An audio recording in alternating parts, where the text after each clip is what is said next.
lunches. But first, coffee. Of course, it's not a normal coffee. I like to add a lot of different things to it, like greens, creatine, and then collagen peptides, and then also some protein powder that's like a coffee flavor. And then, of course, syrup and just hot water. It's delicious. And here we are back to making my lunches with chickpeas, zucchini.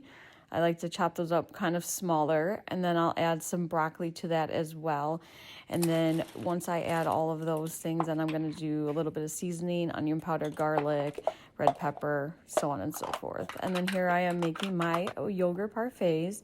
These are simple with yogurt, a little bit of cocoa powder, some milk, and then I like to cut up some fruit. This is strawberries, I have raspberries. Whatever I have in the fridge is usually what I put in. And then after that, I'll add some big scoops of peanut butter to each one of them. I love peanut butter. It's my favorite part. And then, of course, some raisins. Those are my favorite. And then typically I'll do some cereal or some Catalina Crunch, whatever I have available.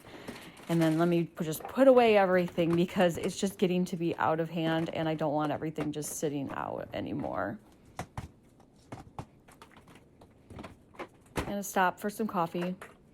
Let's get rid of all the recycling. And now back to making my lunches. This is the quinoa that goes on the bottom of my lunches. And now we fill pills, my favorite part of the week. It's very tedious because obviously I have a ton to put in these tiny little pill containers. Brian's is pretty easy. Mine, I have to kind of finagle. I see you like kind of struggle with some of them, but we got it done. Clean up a little bit and then get back to making my lunches. Put the quinoa in each of the bowls. And then I'll add like balsamic vinegar and then lemon to these once they cool down.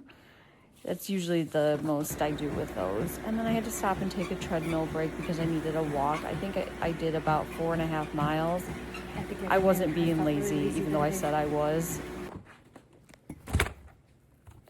Now this is the yogurt parfaits. We did the muffins. Those took forever. My lunches. And then we cleaned up the kitchen a little bit. We did most of the dishes. I finished them a little bit later because I was being lazy. And this is dinner for tonight. We had Brussels sprouts and Brian had chicken with some leftover mac and cheese. And then I'm just putting away my lunches. I had like no room in the fridge. Our fridge was pretty full, but I made it work. And then I just finished up the dishes for the rest of the day. And this is what I did for most of the morning. Love you guys. Have a great rest of your day.